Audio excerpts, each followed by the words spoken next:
Private final consumption expenditure मतलब कि हमारे जितने भी, कोई कुछ बोल रहा है, गुड आफ्टरनून, ठीक है। जो हमारे हाउस होल्ड होते थे वो लोग कंजप्शन करने के लिए गुड्स एंड सर्विसेज पे कितना पैसा खर्चा करते थे, ये वाला टर्म जो होता है most of the time directly जो है क्वेश्चन में दिया रहता है। इन केस अगर ये private final consumption expenditure directly नहीं दिया है क्वेश्चन में, तो इसके लिए दो टर्म ये जरूर से दिया रहेगा। एक होता है पर्सनल इनकम।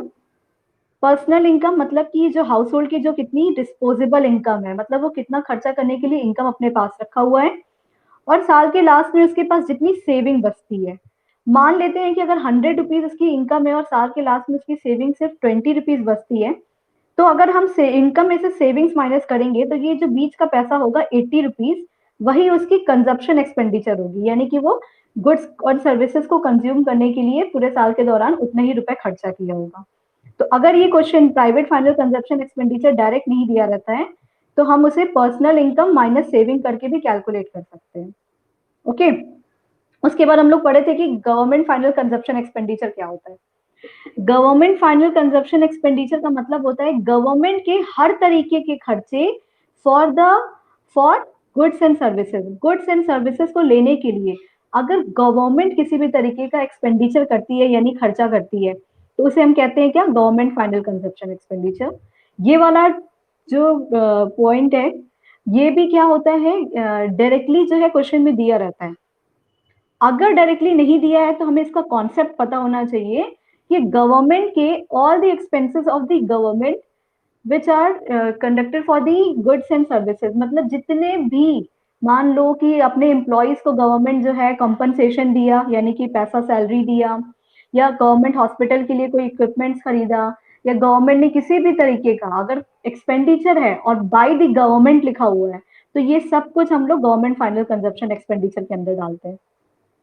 ठीक है, उसके बाद जो है नेक्स्ट है कि ग्रॉस डोमेस्टिक कैपिटल फॉर्मेशन, जो कि अभी हमें पढ़ना है। उसके बाद ये वाला भी पढ़ते हैं। फिर फोर्थ वाला जो कंपोनेंट है ये है नेट एक्सपोर्ट। नेट एक्सपोर्ट का मतलब होता है एक्सपोर्ट माइनस इंपोर्ट। एक्सपोर्ट में से अगर इंपोर्ट माइनस कर देंगे तो ये निकल जाता है नेट एक्सपोर्ट। एक्सपोर्ट की वैल्यू अगर अलग से दी होगी, इंपोर्ट की अलग दी होगी, तो अगर नेट एक्सपोर्ट डायरेक्ट नहीं दिया है तो एक्सपोर्ट में से इंपोर्ट माइनस करके हम लोग नेट एक्सपोर्ट निकाल देंगे। इस क्वेश्चन में कंफ्यूज करने के लिए बस एक काम करता है कि नेट एक्सपोर्ट लिखने की जगह पे कभी कभी नेट इंपोर्ट करके लिख देता है। तो हमें ध्यान देना है, अगर नेट इंपोर्ट है तो क्या करेंगे, वहां पे प्लस की जगह माइनस करेंगे। नेट एक्सपोर्ट होगा तो ये प्लस करेंगे, अगर नेट इंपोर्ट रहेगा तो माइनस कर देंगे। क्लियर इतना? आगे बढ़े अब? Yes ma'am. Okay, gross domestic capital formation है ना। अब इसको समझते हैं कि ये वाला पॉइंट में क्या क्या चीजें आती है। ग्रॉस डोमेस्टिक कैपिटल फॉर्मेशन का यही है, GDCF शॉर्ट में लिखा हुआ है, ग्रॉस डोमेस्टिक कैपिटल फॉर्मेशन। अब जो ग्रॉस डोमेस्टिक कैपिटल फॉर्मेशन होता है ये फर्म्स के सारे एक्सपेंडिचर्स को कहते हैं, है ना। थर्ड इकोनॉमिक यूनिट में हम लोग पढ़े थे कि फर्म्स होता है। फर्म्स जो होती है यानी कि कंपनी हो गई, जैसे कि किसी बड़ी भी इंडस्ट्रीज की कंपनी हो गई, या रिलायंस हो गया, टाटा हो गया, ये सारी कंपनीज हो गई, इनके जितने भी इन्वेस्टमेंट होते हैं उसको हम अदर नेम से भी बोलते हैं। कि कभी कभी क्वेश्चन में ग्रॉस डोमेस्टिक कैपिटल फॉर्मेशन ना लिख के इन्वेस्टमेंट एक्सपेंडिचर लिखा होता है, तो भी हमें समझ जाना है कि ये यही चीज लिखा है, इसका ये अदर नेम है। इसको चाहे हम इन्वेस्टमेंट एक्सपेंडिचर बोले, चाहे ग्रॉस डोमेस्टिक कैपिटल फॉर्मेशन बोले, दोनों का मतलब सेम होता है। तो अगर ये डायरेक्टली टर्म दिया हुआ है कि इन्वेस्टमेंट एक्सपेंडिचर है या GDCF है तो कोई प्रॉब्लम नहीं है। ये विशाल कुमार है क्या कोई H1 में? हाँ, फिर से बोलो। अन्वेषा है? हाँ मैम। अच्छा ठीक है, ऐड करते हैं।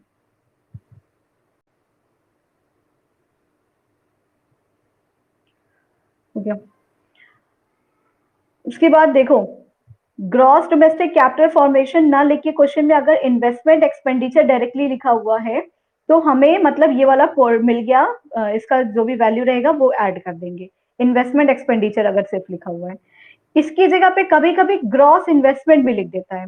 ग्रॉस वर्ड का ध्यान रहे, कभी कभी ग्रॉस और इन्वेस्टमेंट भी लिख देता है, यानी कि जीडीसीएफ लिखा रहेगा, यानी ग्रॉस डोमेस्टिक कैपिटल फॉर्मेशन, या इन्वेस्टमेंट एक्सपेंडिचर लिखा रहेगा, या ग्रॉस इन्वेस्टमेंट लिखा रहेगा। तो तीनों ही टर्म लिखा रहेगा, तो इन तीनों का मतलब यही होता है, जीडीसीएफ ही होता है। तो हम क्या करेंगे, डायरेक्टली इसको ऐड कर देंगे। इसका मतलब ये डायरेक्ट डायरेक्ट दिया हुआ है, हमें कुछ अंदर उसमें इंक्लूड नहीं करना है।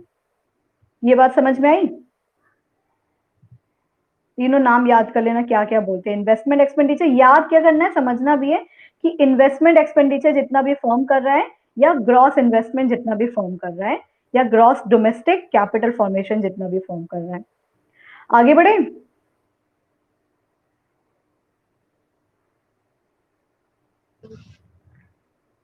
ओके, अब देखो क्या होता है कि कभी कभी डायरेक्ट ना देखे, और ऐसा बार बार करता है जानबूझ के कंफ्यूज करने के लिए, क्योंकि बाकी चीजें तो हमें डायरेक्टली मिल जा रही हैं, कि ग्रॉस डोमेस्टिक कैपिटल फॉर्मेशन के दो पार्ट्स होते हैं। एक होता है फिक्स्ड इन्वेस्टमेंट और दूसरा होता है इन्वेंट्री इन्वेस्टमेंट।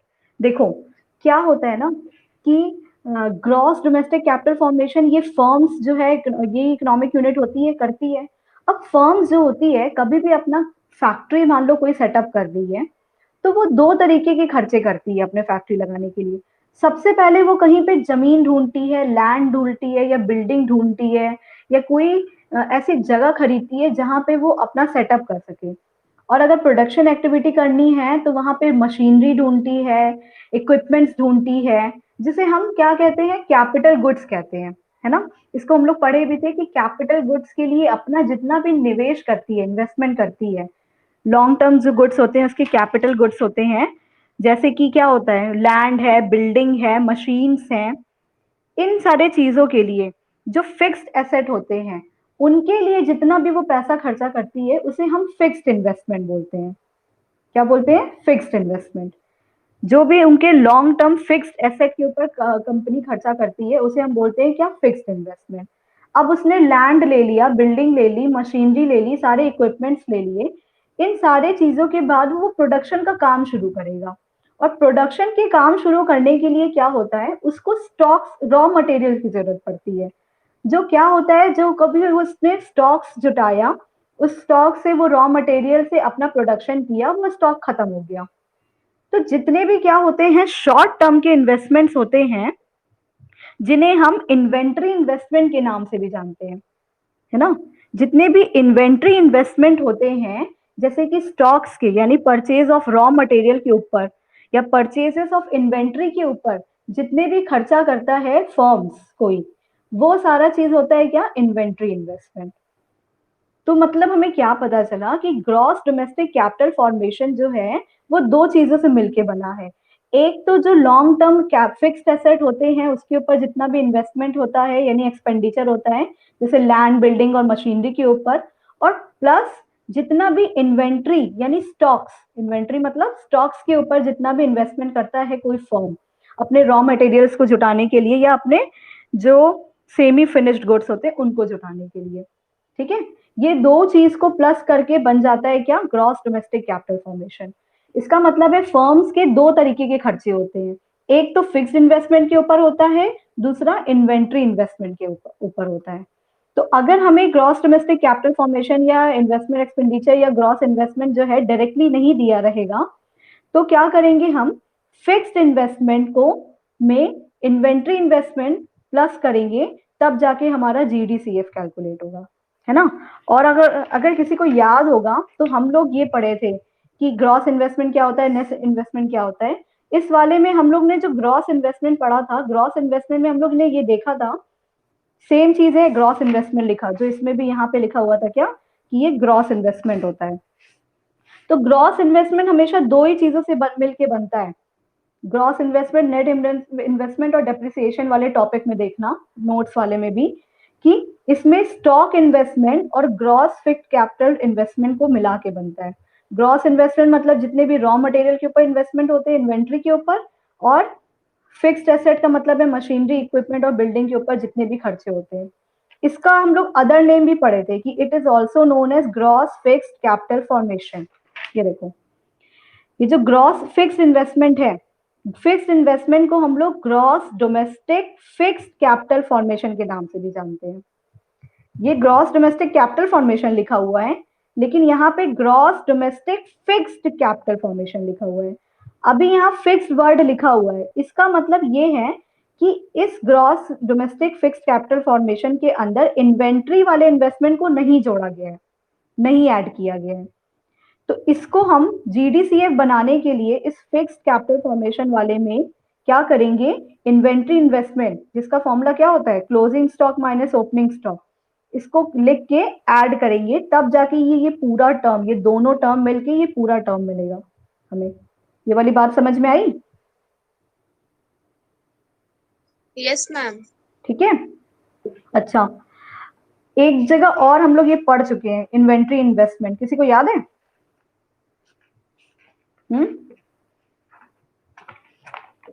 किसी को याद है इन्वेंट्री इन्वेस्टमेंट कहाँ पढ़े थे? नहीं याद है। ये देखो, वैल्यू एडेड मेथड जब हम लोग पढ़ रहे थे, वैल्यू एडेड मेथड में हम लोग पढ़ रहे थे ना, चेंज इन स्टॉक का एक अदर नाम भी होता है इन्वेंट्री इन्वेस्टमेंट करके, जिसको अलग से बोले थे कि अगर चेंज इन स्टॉक नहीं दिया रहा है, उसकी जगह पे इन्वेंट्री इन्वेस्टमेंट दिया गया है, तो भी हम ये सेम मीनिंग समझेंगे कि ये दोनों का एक ही नाम होता है, और इसको भी हम closing stock minus opening stock करके निकालते हैं। याद आया? प्रोडक्शन मेथड में जो वैल्यू एडेड मेथड था। ठीक है, तो ये इन्वेंट्री स्टॉक वही है, इन्वेंट्री इन्वेस्टमेंट वही इन्वेंट्री इन्वेस्टमेंट है कि इसका मेथड होता है closing stock minus opening stock.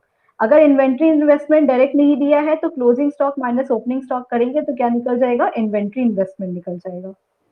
ये बात समझ में आई? देखो देखो, एक बार फिर से पढ़ते हैं ना, एक बार फिर से ये रिवाइज करते हैं कि ग्रॉस डोमेस्टिक कैपिटल फॉर्मेशन क्या होता है। ग्रॉस डोमेस्टिक कैपिटल फॉर्मेशन का मतलब है कि जितने भी फर्म्स अपने कैपिटल फॉर्मेशन के ऊपर इन्वेस्टमेंट कर रहा है, उसको हम इन्वेस्टमेंट एक्सपेंडिचर भी बोलते हैं और ग्रॉस इन्वेस्टमेंट भी बोलते हैं। ग्रॉस इन्वेस्टमेंट या इन्वेस्टमेंट एक्सपेंडिचर दो चीजों को मिला के बनता है। एक तो जो कैपिटल गुड्स पे यानी फिक्स्ड इन्वेस्टमेंट पे खर्चा होता है, वो जिसको हम अदर नेम से बोलते हैं कि gross domestic fixed capital formation, fixed word भी लिखा रहेगा यहाँ पे। ठीक है। और दूसरा चीज, जितना भी रॉ मटेरियल के ऊपर खर्चा होता है यानी स्टॉक्स के ऊपर खर्चा होता है, मतलब इन्वेंट्री इन्वेस्टमेंट। तो फिक्स्ड इन्वेस्टमेंट और इन्वेंट्री इन्वेस्टमेंट को जब ऐड करेंगे तब जाके हमारा जीडीसीएफ निकलेगा, यानी ग्रॉस डोमेस्टिक कैपिटल फॉर्मेशन निकलेगा। ओके, इन्वेंट्री इन्वेस्टमेंट निकालने का तरीका होता है, हाँ विशाल, इन्वेंट्री इन्वेस्टमेंट निकालने का तरीका होता है closing stock minus opening stock. और फिक्स इन्वेस्टमेंट निकालने के लिए फिक्स इन्वेस्टमेंट की जगह पे कभी कभी फिक्स कैपिटल फॉर्मेशन होता है। अब इसमें समझते हैं ना कि डायरेक्टली अगर फिक्स इन्वेस्टमेंट नहीं दिया है, ठीक है, तो फिक्स इन्वेस्टमेंट की हम लोग वैल्यू कैलकुलेट कैसे करेंगे। अगर फिक्स इन्वेस्टमेंट या ग्रॉस डोमेस्टिक फिक्स कैपिटल नहीं दिया है तो हमें कैसे पता चलेगा कि फिक्स इन्वेस्टमेंट में किस किस तरीके के इन्वेस्टमेंट होते हैं। तो इसके अंदर भी इसको सब कैटेगराइज करेंगे अगर, तो इसके अंदर तीन कंपोनेंट्स होते हैं। एक होता है बिजनेस इन्वेस्टमेंट। बिजनेस इन्वेस्टमेंट का मतलब होता है जितने भी बिजनेस कंपनीज होती है जो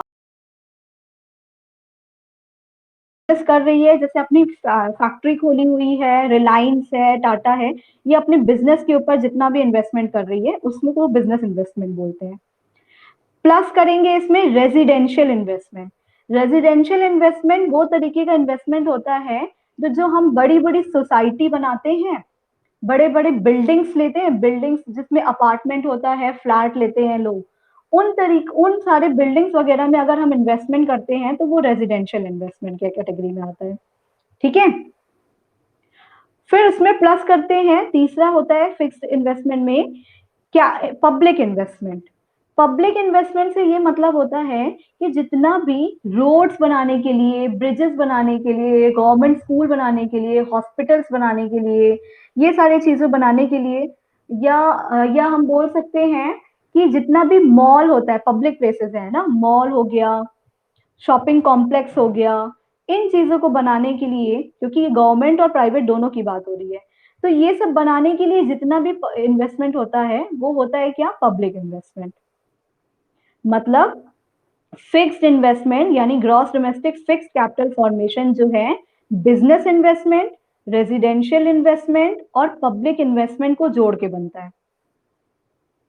ये बात समझ में आई? Yes ma'am. सारे हाँ सब बोलो पहले, अगर नहीं आई तो किसी को कंफ्यूजन है पूछो, क्योंकि ये समझना बहुत जरूरी है। एक्सपेंडिचर मेथड, इनकम मेथड सबसे ज्यादा क्वेश्चन पूछता है ना। अगर ये बात समझ में आई तो क्वेश्चन कभी भी गलत नहीं होगा, हमेशा क्वेश्चन एकदम अच्छे से सॉल्व हो जाएगा, कोई कंफ्यूजन ही नहीं रहेगी, कॉन्सेप्ट अगर क्लियर है तो। ठीक है, ग्रॉस डोमेस्टिक कैपिटल फॉर्मेशन जो है यानी इन्वेस्टमेंट एक्सपेंडिचर या ग्रॉस इन्वेस्टमेंट दो चीजों को जोड़ के बनता है, एक होता है फिक्स्ड इन्वेस्टमेंट और दूसरा होता है इन्वेंट्री इन्वेस्टमेंट। जब तक हम ये दोनों को जोड़ेंगे नहीं तब तक ये कैपिटल डोमेस्टिक कैपिटल फॉर्मेशन नहीं होगा। हर जगह ग्रॉस ग्रॉस हम वर्ड यूज करें, इस बात का ध्यान रहे। अब ये ग्रॉस फिक्स्ड इन्वेस्टमेंट फॉर्मेशन भी बोलते हैं, जो कि फर्दर तीन चीजों को ऐड करके बनता है। जैसे होता है कि बिजनेस इन्वेस्टमेंट, रेजिडेंशियल इन्वेस्टमेंट और पब्लिक इन्वेस्टमेंट। इन्वेंट्री इन्वेस्टमेंट मतलब होता है closing stock minus opening stock या चेंज इन स्टॉक भी बोल सकते हैं इसको। इसमें रॉ मटेरियल्स के ऊपर जितना खर्चा होता है और इसके अंदर फिक्स कैपिटल के ऊपर जितना खर्चा होता है। ये बात समझ में आ गई? अब ना देखो, यस मैम। अब क्या होता है कि कभी कभी क्वेश्चन में हमें थोड़ा कंफ्यूज करने के लिए ये जो ग्रॉस डोमेस्टिक कैपिटल फॉर्मेशन है, इसको इसकी जगह पे क्वेश्चन में ये डायरेक्ट ना देके ऐसे भी दे सकता है, लिख देगा कि नेट डोमेस्टिक कैपिटल फॉर्मेशन है ना। जीडीसीएफ की जगह पे, ग्रॉस डोमेस्टिक कैपिटल फॉर्मेशन की जगह पे लिख देगा नेट डोमेस्टिक कैपिटल करेंगे, क्योंकि हम लोग हर बार देख रहे थे कि हर चीज में ग्रॉस ग्रॉस ग्रॉस चल रहा था। अब यहाँ पे नेट डोमेस्टिक कैपिटल फॉर्मेशन लिखा हुआ है, तो जब नेट डोमेस्टिक कैपिटल फॉर्मेशन है और हमें ये पता है कि नेट को ग्रॉस में चेंज करने के लिए क्या करना पड़ता है, डेप्रिसिएशन को प्लस करना पड़ता है ना। कन्वर्जन वाले टूल में पढ़े थे हम लोग कि नेट डोमेस्टिक कैपिटल फॉर्मेशन है, सारी चीजें तो सेम है, बस ये ग्रॉस चाहिए था हमको। तो एनडीसीएफ अगर लिखा रहेगा यानी नेट डोमेस्टिक कैपिटल फॉर्मेशन, तो हमें नेट नहीं चाहिए था, ग्रॉस चाहिए था, इसीलिए हम उसके अंदर डेप्रिसिएशन को प्लस कर देंगे, तो ये क्या बन जाएगा, जीडीसीएफ बन जाएगा। ओके, क्लियर है? Yes ma'am. Yes ma'am. Okay, अगर एनडीसीएफ है उसमें डेप्रिसिएशन प्लस कर दिए तो ये जीडीसीएफ बन गया।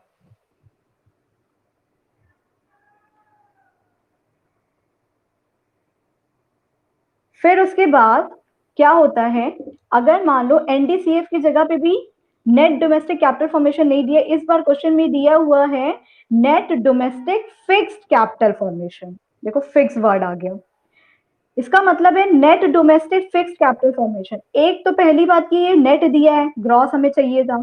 दूसरी बात ये फिक्स्ड कैपिटल दिया है, इसका मतलब है कि ये दोनों पार्ट नहीं दिया है, सिर्फ ये वाला पोर्शन दिया हुआ है हमको, फिक्स्ड लिखा हुआ है ना यहाँ पे, है ना। इसका मतलब इसके अंदर अभी इसको जीडीसीएफ बनाने के लिए इन्वेंट्री वाला इन्वेस्टमेंट तो जोड़ा ही नहीं इसके अंदर। तो net domestic fixed capital formation में हम पहले इन्वेंट्री इन्वेस्टमेंट ऐड करेंगे, तब जाके ये दोनों टर्म बनेगा, लेकिन अभी भी ये नेट है। इस नेट को चेंज करने के लिए ग्रॉस में हम क्या करेंगे, इसमें डेप्रिसिएशन को भी प्लस कर देंगे, तब ये बन जाएगा क्या, gross domestic fixed capital formation. Net domestic fixed capital है, फिक्स्ड वाला वर्ड है, यानी कि इसमें सिर्फ कैपिटल स्टॉक को लिया गया, फिक्स्ड इन्वेस्टमेंट को लिया गया है, इन्वेंट्री को नहीं लिया गया है। तो इसमें सबसे पहले इन्वेंट्री इन्वेस्टमेंट जोड़ेंगे, तो ये बन जाएगा क्या, नेट डोमेस्टिक कैपिटल फॉर्मेशन। इन दोनों को जोड़ने के बाद बन जाएगा क्या, net domestic capital formation.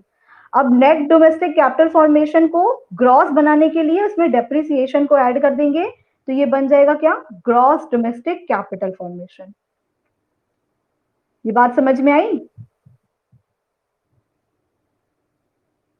Yes ma'am. Yes ma'am. Question को बहुत ही ध्यान से हर उसकी चीजें पढ़नी है कि क्या दिया हुआ है, नेट में दिया हुआ है कि सिर्फ फिक्स्ड इन्वेस्टमेंट दिया है कि सिर्फ इन्वेंट्री दिया हुआ है कि इसको ग्रॉस लिख दिया है। अगर ग्रॉस लिख दिया है तो मतलब ये डायरेक्टली दिया हुआ है, इसका नाम बदल दिया है सिर्फ कंफ्यूज करने के लिए। इतनी चीजें अगर समझ में आई है इस वाले मेथड में, तो इससे ज्यादा कुछ भी अलग क्वेश्चन में कोई भी तरीके का क्वेश्चन नहीं मिलेगा किसी भी बुक में। सिर्फ इतनी सारी चीजें अगर अच्छे से समझ में आ गई हैं तो एक्सपेंडिचर मेथड बहुत आराम से सॉल्व कर लेंगे। लेकिन उसके लिए हमें हर एक चीज पहले पता होनी चाहिए कि किसके अंदर क्या चीज लेना है। तो अगर हम ये निकाल दिए ये सारा मेथड और एक्सपेंडिचर मेथड हम लोग ने सारी चीजें कैलकुलेट कर ली, तो हमारा क्या निकल गया, जीडीपी एट एमपी निकल गया, है ना, जीडीपी निकल गया। तो अब इसको नेशनल इनकम में चेंज करने के लिए पहले जैसे करते थे कन्वर्जन कि ग्रॉस जीडीपी एट एमपी को ग्रॉस को नेट बनाने के लिए माइनस डेप्रिसिएशन कर देंगे, डोमेस्टिक प्रोडक्ट को नेशनल प्रोडक्ट बनाने के लिए प्लस एनएफआई कर देंगे, और मार्केट प्राइस को फैक्टर कॉस्ट बनाने के लिए माइनस एनआईटी कर देंगे। तो ये बन जाएगा क्या, हमारा नेशनल इनकम। ये चीजें समझ में आई सबको? इसमें कोई भी कंफ्यूजन हो किसी भी तरीके का तो पूछ लो।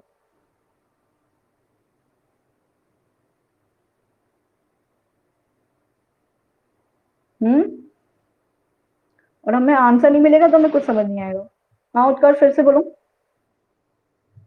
कोई डाउट नहीं है मैम। कोई डाउट नहीं है? तुम पढ़ नहीं रहे हो उत्कर्ष?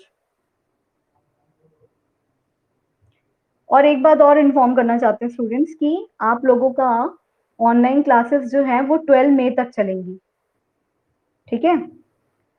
तो अभी हम 1-2 दिन में क्या करेंगे, हॉलीडे होमवर्क देने वाले हैं और प्रोजेक्ट वर्क बताने वाले हैं कि प्रोजेक्ट क्या बनाना है। तो सारे लोग जो हैं उसको बहुत ही ध्यान से सुनना, और सबका जो है होमवर्क बिल्कुल कंप्लीट होना चाहिए, क्योंकि क्लास 12th है तो बोर्ड के पर्पस से ही सारा होमवर्क मिलेगा कि तुम्हारी बोर्ड एग्जाम के लिए तैयारी हो और टाइम वेस्ट बिल्कुल भी ना हो, कुछ ना कुछ प्रैक्टिस करते रहो सब लोग, ठीक है। और एक बात कि ये चैप्टर यहीं कंप्लीट हो गया क्योंकि ये इसका लास्ट मेथड था। कल बस हम लोग इस वाले मेथड का न्यूमेरिकल सॉल्व करेंगे कि इसको सॉल्व कैसे करना है, या जो भी कंफ्यूजन होगी, डाउट होगा, वो सारी चीजें कल क्लियर करेंगे, क्योंकि कल के बाद हम नेशनल इनकम जो है कंप्लीट हो जाएगा हमारा पूरा पूरा। और नेशनल इनकम चैप्टर के ये तीनों मेथड के बहुत सारे क्वेश्चंस अपने आप से लगाने हैं। और क्लास वर्क जो कॉपी है मैम 12th मई के बाद समर वेकेशन हो जाएगा, यहाँ 12th मई के बाद समर वेकेशन हो जाएगा, समझ में आया?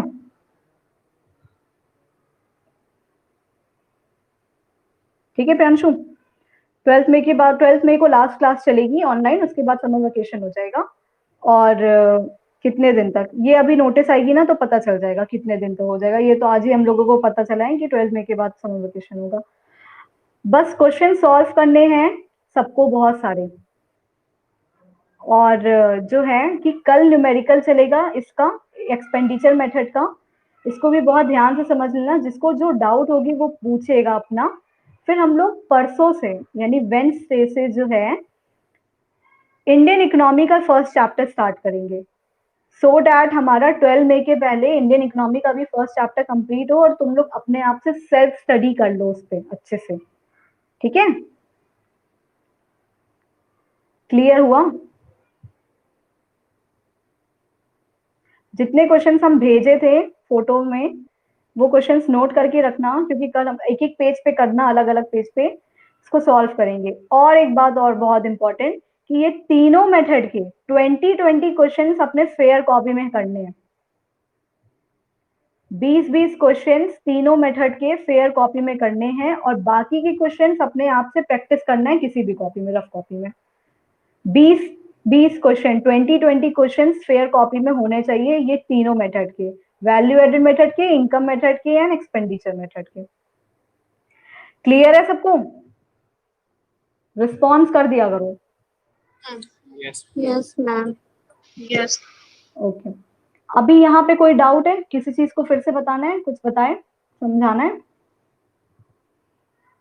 अपने आप से? No ma'am. अपने आप से ध्यान से भी पढ़ना है इसको, हमने नोट्स भेजा है उसको लिखना और ध्यान से पढ़ते रहना, ठीक है। क्लास ओवर करते हैं क्योंकि जो है आपका अगले क्लास का लिंक आने लगा है।